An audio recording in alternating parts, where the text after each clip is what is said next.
കേരള ചിത്രകലാ പരിഷത്ത് നാലാമത് ഇടുക്കി ജില്ലാ സമ്മേളനം ചെറുതുണിയിൽ നടന്നു. വ്യാപാര ഭവനിൽ നടന്ന സമ്മേളനം കേരള ചിത്രകലാ പരിഷത്ത് തൃശൂർ ജില്ലാ സെക്രട്ടറി KS ഹരിദാസ് ഉദ്ഘാടനം ചെയ്തു.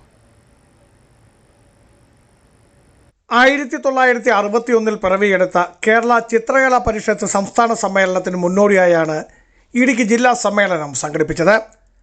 ചെറുതോണി വ്യാപാര ഭവൻ ഹാളിൽ നടന്ന പരിപാടിയിൽ ജില്ലാ പ്രസിഡന്റ് ഫ്രസ്കോ മുരളി അധ്യക്ഷനായിരുന്നു.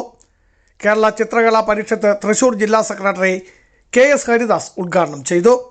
പുനഃസംഘടിപ്പിച്ചു.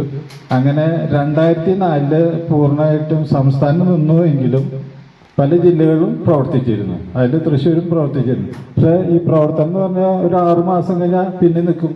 അതിൽ ഉന്നതന്മാർ തന്നെയാണ് അത് കൈകാര്യം ചെയ്തിരുന്ന VS ബാലകൃഷ്ണൻ മാഷ്, പശുപതി മാഷ്, ദാമോദര മാഷ്, ഇവരൊക്കെ തന്നെയാണ്. പക്ഷേ ഈ തുടങ്ങി കഴിഞ്ഞാൽ എന്തെങ്കിലും അഭിപ്രായ വ്യത്യാസം വന്നാൽ പിന്നെ അവർക്ക് നടത്താനുള്ള താല്പര്യമില്ലായ്മ, പിന്നെ കയ്യിൽ നിന്ന് കുറച്ച് കാശും ചിലവായി കഴിഞ്ഞാൽ അത് മുന്നോട്ട് പോയില്ല. അങ്ങനെ ഇത് ഇല്ലാതെ പോയി. പിന്നെ ജില്ലാ സെക്രട്ടറി ജോസഫ് അനുഗ്രഹ റിപ്പോർട്ടും ജില്ലാ ട്രഷറർ സജിദാസ് മോഹൻ കണക്കും അവതരിപ്പിച്ചു. ഇടുക്കി ചിത്രകലാ പരിഷത്ത് ലൈഫ് മെമ്പർമാരെ മൊമെന്റോ നൽകി ആദരിച്ചു. തുടർന്ന് നടന്ന ജില്ലാ കമ്മിറ്റി തെരഞ്ഞെടുപ്പിൽ ബിജു നിള പ്രസിഡന്റായും സെക്രട്ടറിയായി മോൻസി മാമൂട്ടിൽ, ട്രഷറർ ബിജിൻ ടി ബാലനെയും ഉൾപ്പെടെ 15 അംഗ കമ്മിറ്റിയെയും തെരഞ്ഞെടുത്തു. ബിജു വൈശൻ പറമ്പിൽ, ഇടുക്കി വിഷൻ ന്യൂസ്, ഇടുക്കി.